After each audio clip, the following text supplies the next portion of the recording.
Hello and welcome to Daily News Simplified, where we take up the articles from the Hindu and discuss them as per the demands of civil services examination. The topics of the discussion are listed on your screen. Moving on to the first article of the day, this article is featured on page 5 of the Hindu and basically highlights the issue of manual scavenging. Now, the article highlights the inhuman practice of manual scavenging where the sanitation workers of Dharmapuri pick up human excreta daily, an inhuman job that also has administrative corruption and highlights the caste bias. The article further explains that how the administration treats them daily and why the articulation of right is seen as a matter of insubordination. Now, using another data, it can be highlighted that from the 2017 to 2021, 330 people have lost their lives during the hazardous cleaning of sewers and the septic tank. We'll try to understand the issue of picking up of human excreta and manual scavenging from an ethical point of view and the ethical perspective. Also, during our discussion, we'll try to understand what can be the way forward that can be adopted to solve the problem of manual scavenging. As in the GS4 syllabus, we have been given the issues of ethical dilemmas and the various ethical issues that the society as a whole is facing, and a question on this can be framed as a case study also. So we will first try to understand what are the various ethical issues that are involved with the issue of this inhuman practice. The first issue that is involved here is the lack of human dignity. Now, the issue of manual scavenging or picking up of human excreta highlights the decrease towards human dignity. Dignity is the first and the foremost prerequisite for a respectful life, and this has been even guaranteed constitutionally under Article 21 of the Indian Constitution. But this issue of manual scavenging or picking of human excreta highlights that the human dignity is at a toss here, and it is not only derogatory for the victim or the person who is engaged in manual scavenging, but is derogatory to whole Indian society and the societal ethics as a whole. Secondly, this also highlights the issue of corruption.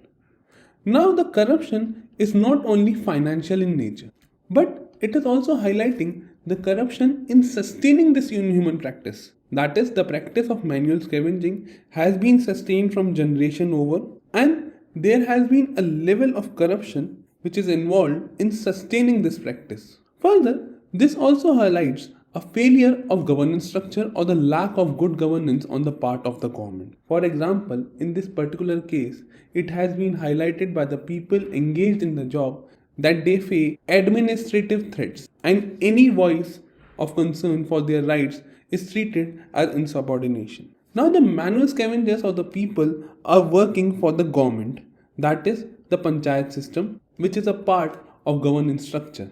And there is a law that pertains to banning of manual scavenging.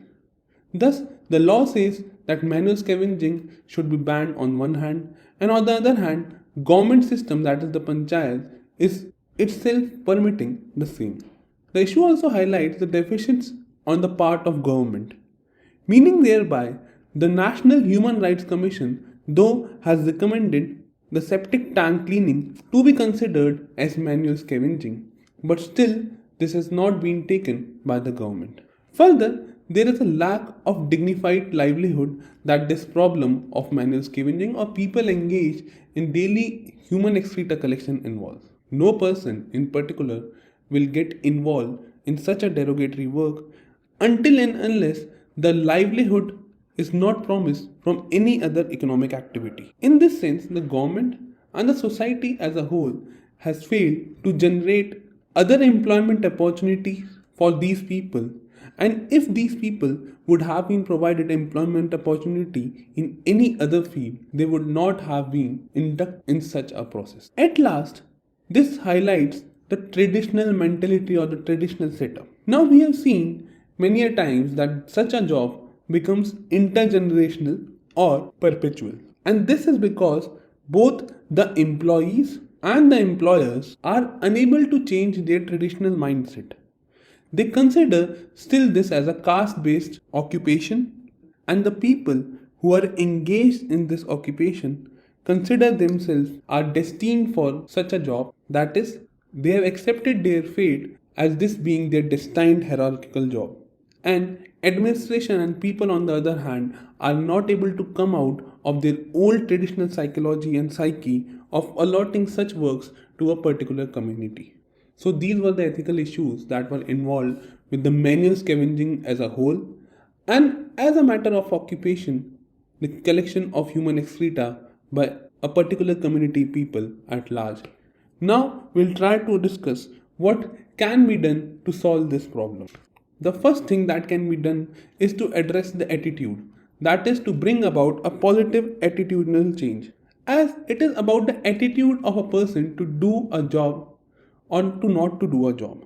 For example, have been this case of communities of upper caste, a person belonging to the upper caste community would have never indulged in the job of manual scavenging or the collection of human excreta, despite of his or her economic standard. This is because of the attitude with which they have been brought up. So this becomes the collective responsibility of the society and the employer to ensure that such attitudinal change can be brought in, and thus education in this regard can play a wonderful role in transforming or bringing about the attitudinal change. The second area which can be used to address the problem is the use of technology. Government needs to incentivize the development and application of technology wherein the human sanitization work can be replaced. And for this we can also quote the recent example from the popular show of Shark Tank, wherein a particular startup from IIT, Solina's Integrity, have presented an alternative to the jobs of manual scavenging in form of Homosep, Endobot, and iGlobus, which involves septic tank cleaning robot, pipeline crawler, and inline inspection robot to automate this process and to solve the problem of manual scavenging. This highlights the use of technology to ensure end-to-end water sanitation management. And this initiative is also low cost, wherein a particular machine costs only from 15 to 20 lakh, as when compared to the global examples of Super Sucker, which cost around 3 to 4 crore. So the use of technology and the use of intelligence to treat the social evils can go a long way in eliminating the issues of manual scavenging here. The third thing that can be done here is to implement the existing law in both letter as well as spirit, wherein the laws regarding the banning of manual scavenging needs to be implemented in both letter as well as spirit. And at last, what needs to be done is to generate alternative employment opportunities for the people who are engaged in this particular task, wherein the community who are engaged with such particular economic activity can resolve to any other option if they have an alternative employment opportunity, and thus the issue of manual scavenging can be solved if such employment opportunities can be generated. Also, there is a need to understand about the data related to them, as these jobs, as we have seen, are intergenerational in nature and are perpetual. So, a data regarding those engaged in such job needs to be maintained, and a proper and due focus on the education and further affirmative action for the children of people involved in such jobs needs to be ensured, such that these jobs do not become intergenerational and perpetual in nature. So these were some of the methods that can be adopted to solve the problem of manual scavenging, wherein attitudinal change at the level of employer and the employee, use of technology, implementation of law in letter as well as spirit, and creating new employment opportunities and ensuring education for the children of those already involved in such economic activities needs to be ensured. During our discussion, we have also seen what were the ethical issues that were involved with the issue of manual scavenging. Moving on to the next article of the day that has appeared on page 8 of the Hindu, basically talks about the Quad. Now the article tries to mention that the Prime Minister of Australia and Japan will be visiting India in the month of March. And this visit of the Japanese and the Australian Prime Minister is seen as warming of ties ahead of the Quad Leaders Summit that is to be held in Australia later. Now this visit of the Australian Prime Minister is also seen as an expression of political will to further bolster the ties between the two countries with respect to bilateral trade, security, and the people to people contact. It is to remember that the Australian and the Indian ties have reached to a new heights after the two countries elevated their partnership to the level of comprehensive strategic partnership in 2020. And in December, the two countries, that is India and Australia, also signed economic cooperation and the trade agreement. Through this article, we'll try to understand all the things about Quad as UPSC syllabus under the GS2 section provides for important institutions and regional organizations and the groupings, and in 2020 had asked a question in the mains examinations regarding the Quad. Through this article, we'll try to understand what is Quad, what is the importance of Quad for India, the limitations that the Quad currently faces, and as a matter of further discussion, we'll also try to discuss the Middle Eastern Quad and compare it with that of the Indo-Pacific Quad. As UPSC can very well in the coming examination ask a question comparing the Middle Eastern Quad with that of the Indo-Pacific Quad. To understand Quad, quadrilateral group or the Quad is basically an informal grouping which includes countries like India, Japan, Australia and United States of America. All these countries are democratic in their nature and support a free and open Indo-Pacific region.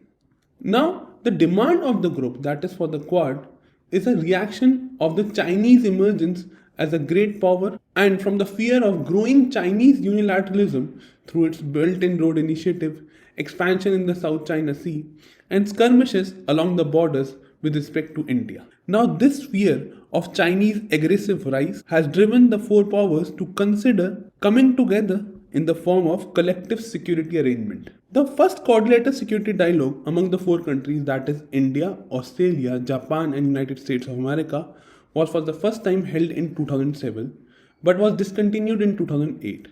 Now this format was again revived through an informal meeting which happened in 2017. And the first summit level meeting for the first time for the Quad group happened in 2021. Again, the Quad summit happened in 2022 and we have seen that 2023 it is lined up in Australia. During the 2022 Quad summit, there were broad areas of agreement over the strategic cooperation.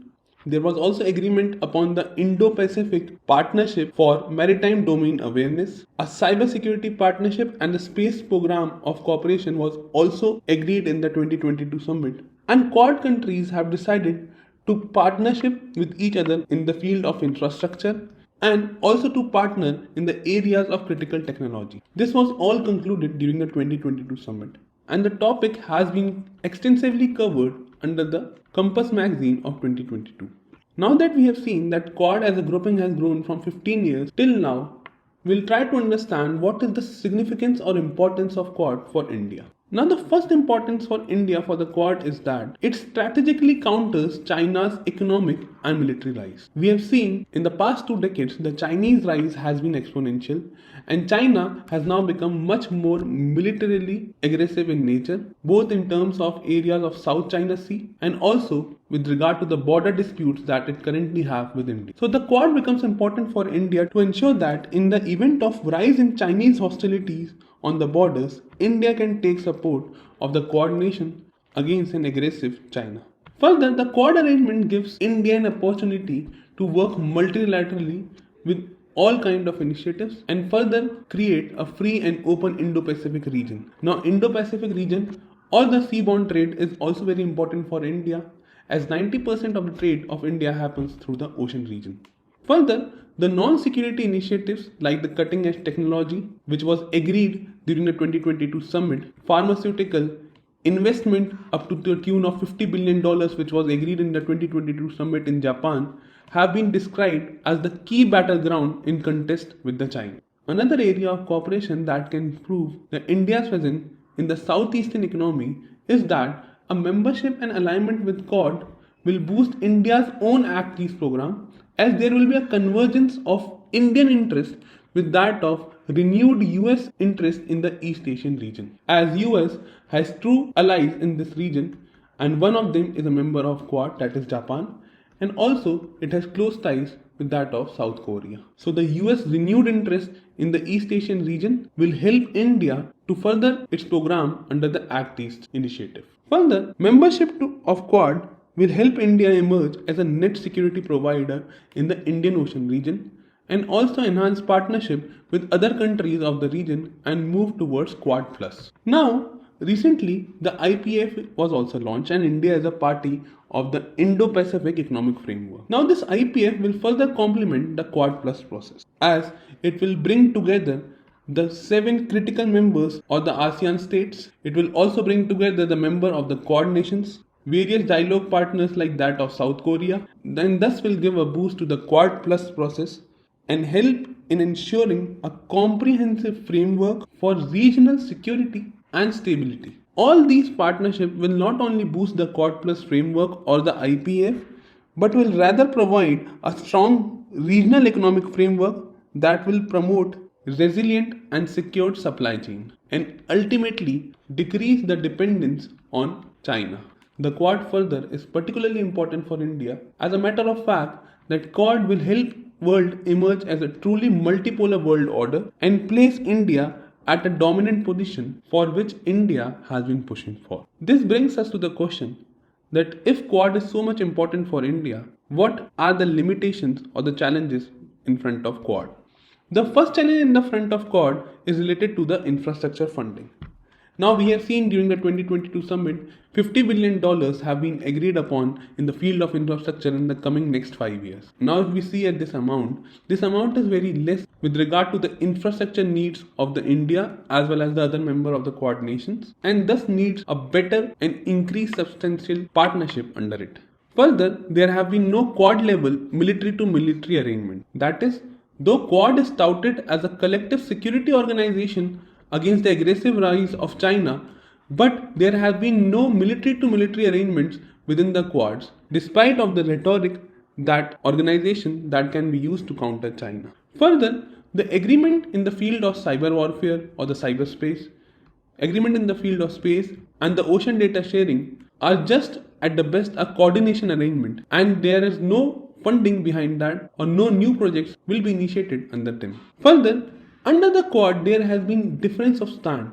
There has been a difference of stand on Russia. India has shown indifference and thus has a different opinion from the other members of the Quad on the Russian aggression. On the issue of China, there is also a difference of opinion and all the members of the Quad have stayed away from directly naming China in the joint statement. On the issue of Taiwan also, there is disagreement between the member countries of the Quad. While the other members, that is the Japan, United States of America and Australia have appealed for the inclusion of Taiwan as an observer in the World Health Organization, India on the other hand didn't support this idea. And last and the major limitation in the working of Quad will be the presence of parallel arrangements of which countries of the Quad are part of. Parallel arrangement like that of AUKUS and like that of partners in Blue Pacific, of which US, Australia and other of its allies are members, will take attention away from that of Quad. So these were the limitations of the Quad. We have seen the limitations of the Quad, importance of Quad for India, how Quad was formulated. Now we will try to understand what is the Middle Eastern Quad that is in news. Now the Middle Eastern Quad as a term gained frequency after the first ever meeting that happened last year between the foreign ministers of India, Israel, United States of America and that of UAE. And this meeting was done after there was a thaw in the Israel-Arab relation because of the Abraham Accords that was signed between Israel and UAE. And this signing of Abraham Accord has smoothened the Israel-Arab fault line and has facilitated the initiation of the new Quad that involves UAE, India, US and Israel, and that is being touted as the Middle Eastern Quad. This Middle Eastern Quad is also important because the formation is happening at a time when the US is withdrawing from the region and the Middle Eastern Quad will provide a new security architecture in the Middle Eastern region. As this region is also seeing the presence of China, which has been increasing its presence gradually and thus becomes important for us. Now that we have understood what is Middle Eastern Quad, we'll try to understand the similarities and the differences between Middle Eastern Quad and the Indo-Pacific Quad. Now, the first similarity between the Middle Eastern Quad and that of Indo-Pacific Quad is that India and US are the common members of both the quads, that is, the Middle Eastern Quad and the Indo-Pacific Quad. Israel views this Middle Eastern Quad as a counter to Iran, and the US on the other hand sees the Indo-Pacific Quad as a counter to China. Both the Quad are not seen or classified as a military alliances and are focusing on the larger areas of cooperation like that of climate change and COVID vaccine in the case of Indo-Pacific Quad, and the Middle Eastern Quad is focusing on economic and infrastructure cooperation among the member countries. The military exercises are also part of the similarities between the two countries, and this Middle Eastern Quad as well as the Indo-Pacific Quad is particularly important for India because it highlights the partnership beyond the traditional neighborhood of India. This partnership that is beyond the traditional neighborhood of India will have implication on the neighborhood of India, that is China. Meaning thereby, by being a member of the Indo-Pacific Quad, it is seen as a measure to counter against the aggressive rise of China, and through the Middle Eastern Quad, India can protect its interests in the Middle Eastern countries in field of energy security and economic partnership against the increased presence of China in the region. Thus, by being a member of Indo-Pacific Quad and the Middle Eastern Quad, India can better safeguard its interest against aggressive China. Now that we have seen the similarities of Indo-Pacific and the Middle Eastern Quad, we can also identify some of the differences between the two. Now, the Middle Eastern Quad is a relatively new concept and it has came into limelight or gained currency due to the Abraham Accords, while on the other hand, Indo-Pacific Quad was first conceptualized in 2007 as we have already seen, and the first meeting happened in 2007. So it is an organization which has 15 years of development. Further, there has been no strategic focus yet outlined for the Middle Eastern Quad, and broad areas of cooperation involved that in the field of economics. While there has been a definite strategic focus of free and open Indo-Pacific for the Indo-Pacific Quad. Role of members for the Middle Eastern Quad is yet to be outlined, whereas in that of Indo-Pacific Quad, it has been limited to the Asian Central. As we have already discussed, Middle Eastern Quad focuses on economic collaboration between the member countries, while on the other hand, the Indo-Pacific Quad focuses on the government-to-government collaboration. If Middle Eastern Quad, with the membership of Israel, aims to counter Iran, then it will be a problem for India as Iran and India share a very strong relationship. And the last difference between Indo-Pacific Quad and that of the Middle Eastern Quad is that Middle Eastern Quad has no parallel military partnership, while on the other hand, Indo-Pacific Quad has AUKUS that can be seen as a parallel military partnership, as AUKUS has membership from Australia and United States of America both. With this, we have seen what is Middle Eastern Quad also, the similarities between Middle Eastern Quad and the Indo-Pacific Quad, and the differences between the Middle Eastern Quad and that of Indo-Pacific Quad. We've also discussed the limitation and the importance of Quad for India as a whole and how Quad has evolved in its nature till today. Moving on to the next article of the day, the article has been sourced from the Explain section of the Indian Express and has featured on 28th February 2023. Now the article basically talks and explains the crash in the onion price that has happened recently. Now the farmers in Maharashtra has demanded suspension of trading at the Lasegaon wholesale market. The Lasegaon wholesale market is the India's largest wholesale market for onions and located in the Maharashtra's Nasik district. This demand on the ban of trading is due to the crash in the prices of the onion. Now, UPSC under the GS3 section has mentioned about the topics related to agriculture, and this topic is particularly important from the GS3 perspective because UPSC can ask about the causes behind such price fluctuations, the government steps that can be taken in this regard, and the already taken steps by the government. Through this article, we'll try to understand why has the price crash happened now. We'll also try to understand how government can help. We'll also try to understand why there has been the price fluctuation in the past. What are the government intervention that has been already taken or what steps does the government take to ensure that price fluctuation have minimum impact on the farmers as well as the end consumers. And at the last, we'll also try to understand some of the way forward solutions that can be adopted to better tackle this problem. So the first part of our discussion is that why the price crash has happened now. To understand this, we have to understand one thing.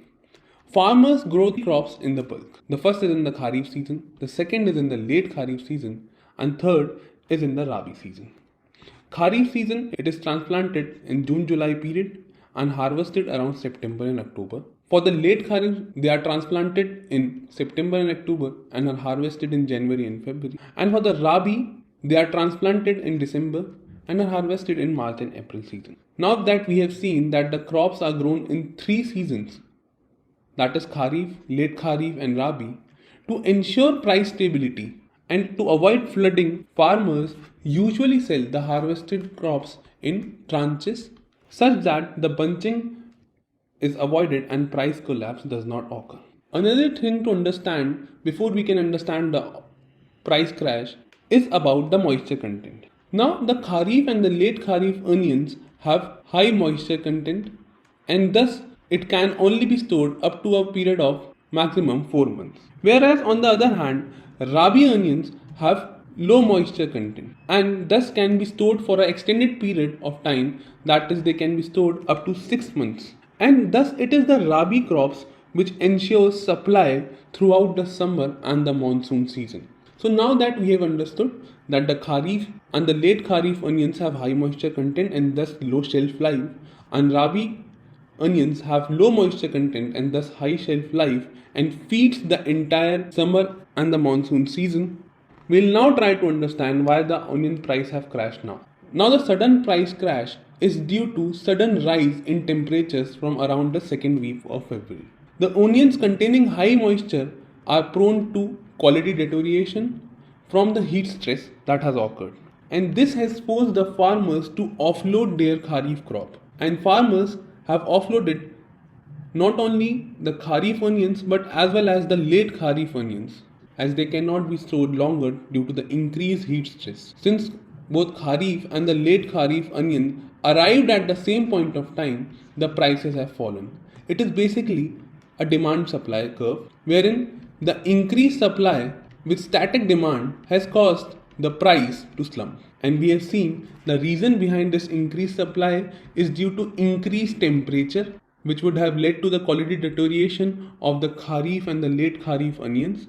And thus, this is the reason why farmers who earlier used to sell in tranches to ensure price stability have decided to offload their produce to avoid a total loss. Apart from the heat stress, improved water availability due to good monsoon previously.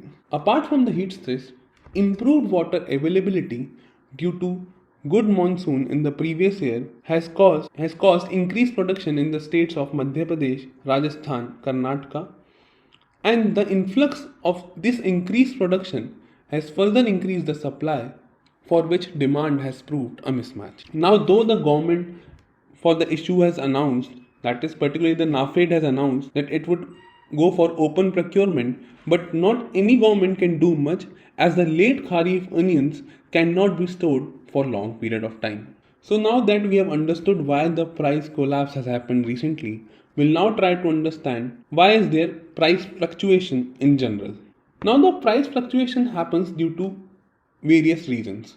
There can be an increase or slump in the prices due to these factors. The first factor to understand here is that it is a seasonal phenomena. Price fluctuation is normally a seasonal phenomena which starts in the month of September and continues till early November period. And this happens basically due to the supply glut between the Rabi and the Kharif crop. Sometimes natural factors also contribute to the price fluctuation because of the monsoon dependency and also due to extreme weather induced harvest losses, which may ultimately lead to price fluctuation. Another interesting phenomena, which though is also available in other areas, is particularly important for the field of agriculture, is the cobweb phenomena, which causes the price slump. Now the cobweb phenomena occurs when the production responds to the prices with a lag.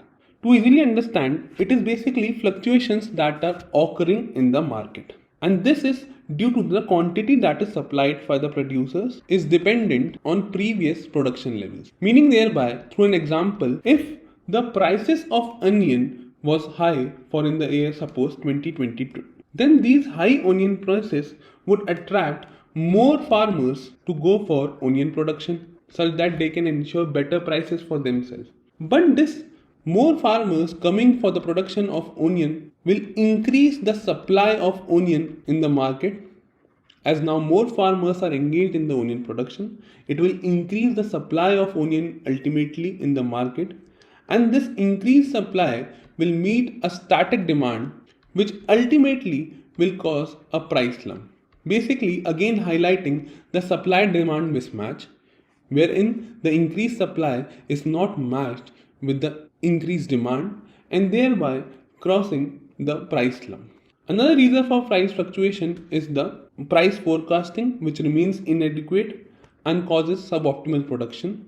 Global trade and the issues related to it can also cause price fluctuation, as international price volatility will affect domestic market prices.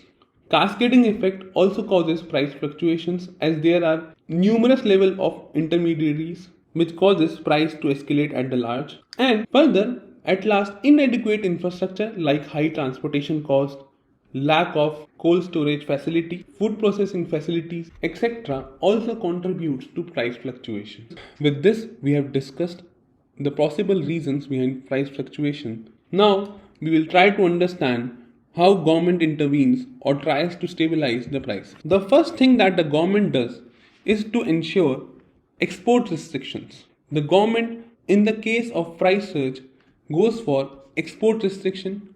For example, if there is increase in the domestic price level of onion due to decreased supply, then government will go for export restriction such that the already decreased supply is not stretched further. Government from time to time puts on stock limitation on traders. It does so through Essential Commodities Act of 1955 or utilizes Prevention of Black Marketing and Maintenance of Supplies of Essential Commodities Act of 1980 for this purpose. Government further goes for distribution through organized channels like through that of NAFED, Safal outlets or Mother Dairy to minimize the chances of black marketing, hoarding, etc. and ensure price stability in the market. Government also goes for tax rates on onion traders. It also goes for importing onions from the international markets, maintain price. A price stabilization fund has also been created by the government to regulate the price volatility of other horticulture crops also. Government has also launched Operation Greens to enhance production and reduce volatility. And government goes for price monitoring in 21 plus commodities to ensure effective intervention and to maintain price stability. So this brings us to the last part, that what can be the way forward or what better can be done to ensure price stability. The first thing to ensure here is to rationalize price stabilization system. The second thing that can be done here is tech driven forecasting. Food processing can be better innovated to use dehydrated onions and tomatoes. There is a need to invest in infrastructure facilities, as it was also recommended by the Shanta Kumar committee, and there is a need to adopt cluster approach for agro processing. So with this, we have seen why there has been a recent slump in the onion prices, why there is a general slump or price fluctuation that occurs across the crops, what are the government intervention or what steps does the government take in the situation of price fluctuation, and what further the government can do in this regard. Moving on to the last article of the day that has featured on page 13 under the explained section of Indian Express on 1st March 2023 basically talks about right against self-incrimination. Now, fundamental rights is a pet topic for UPSC, and UPSC has continuously asked questions in prelims as well as mains examination regarding the fundamental rights. And thus, this area becomes important for us from the perspective of both prelims as well as the mains examination. Now, the article tries to explain what basically self-incrimination is. The case belongs wherein the special CBI judge has granted custody of Manish Sisodia on the grounds that he had failed to provide satisfactory answers during investigation. The court, while granting the custody, rejected Manish Sisodia's argument that he had a right against self-incrimination. Through this article, we'll try to understand what basically self-incrimination is, what are the constitutional provisions regarding the self-incrimination, and how self-incrimination applies in the criminal cases in India. Now, starting our discussion, the first point to understand here is what basically self-incrimination is. So, self-incrimination is nothing but is an act of implicating or exposing one's own self to criminal prosecution. Indian Constitution under Article 20 grants protection against arbitrary and excessive punishment to an accused person. And Indian Constitution under Article 20 Clause 3 basically talks about self-incrimination. We'll discuss self-incrimination in detail. First, we'll try to understand Article 20 in brief. Now, Article 20 extends to citizen, foreigner, legal person like that of company or corporation also. This is the first thing to understand, that it provides protection to a spectrum of people ranging from citizens, foreigners and legal persons like that of company and corporation. And this contains three provisions under Article 20. The first provision is related to no ex post facto law, meaning thereby no person shall be convicted of any offense except for the violation of a law in force at that point of time, and nor should be subjected to the penalty greater than that prescribed by law in force at the time of commission of the act. Meaning thereby, to simplify things, a person commit an act which was not classified as a crime at the time of commitment. Such a person would not be subjected to the criminal proceeding because there was no existence of such a law at the time of his commitment of act. An ex post facto law is one that imposes penalties retrospectively, that is, upon the acts which have already been done, or increases the penalty of such acts. And Article 20 Clause 1 prohibits such an enactment. However, there is a catch here to understand. This limitation is imposed only on criminal law, that is, there can be no ex post facto law in criminal matters, and not on civil laws or that of tax laws. And this we have seen in the form of retrospective taxation, which Indian government has many times gone to, if we recall the case of Hutch. So, meaning thereby, a case which involves civil liability or a taxation law can also be imposed retrospectively. There is no protection against the ex post facto in case of civil or tax laws. Article 20 Clause 2 talks about no double jeopardy. That is, no person shall be prosecuted and punished for the same offence more than once. Now there is a catch in double jeopardy also. The protection against double jeopardy is available only in proceedings before a court of law, that is a judicial court or judicial tribunal, and is not available in proceedings before departmental or administrative authorities, as they do not have a judicial nature. Article 20 Clause 3 basically talks about no self-incrimination. It says that no person accused of any offence shall be compelled to be a witness against himself. Now we'll try to understand the process of self-incrimination under Article 20 Clause 3 in detail. We have seen that it talks about that no person shall be accused of any offence shall be compelled to witness against himself. This means that he has the right to be presumed innocent until proven guilty and right to remain silent in an interrogation. Secondly, this right also ensures that the police cannot coerce anyone to confess to a crime or to obtain a conviction based on that confession. Further, the protection against self-incrimination extends both to oral as well as documentary evidence. So that now we have seen what basically is guaranteed under Article 20 Clause 3. We will also try to understand what is not covered under Article 20 Clause 3. The right to self-incrimination does not cover compulsory production of material objects. Secondly, it does not cover compulsion to give thumb impression, signature or even blood specimen. and also the compulsory exhibition of body. It is also to remember that the right to self-incrimination extends only to criminal proceeding and not to civil proceedings. So that now we have seen what is covered under right to self-incrimination and what is not covered under right to self-incrimination, which includes giving of thumb impression, signatures or blood specimen, or the production of material objects as well as the exhibition of body. We'll now try to understand different court judgments regarding right to self-incrimination in India in criminal cases. In a landmark judgment made in 1961 under the state of Bombay versus Kathikalu Oghad, the Supreme Court ruled that obtaining photographs, fingerprints, signatures, thumb impression would not violate a right against self-incrimination of an accused. This we have already discussed in things that are not covered under right against self-incrimination. The court in this case distinguished between to be a witness from furnishing evidence. Again, in 2019, Supreme Court under Ritesh Sinha versus State of Uttar Pradesh broadened the parameters of handwriting samples to include that of voice samples and said that adding of voice sample under the handwriting sample parameters would not violate right against self-incrimination. But regarding the narco-analysis test in the Selvi case, Supreme Court held that a narco-analysis test without the consent of the accused would amount to violation of right against self-incrimination.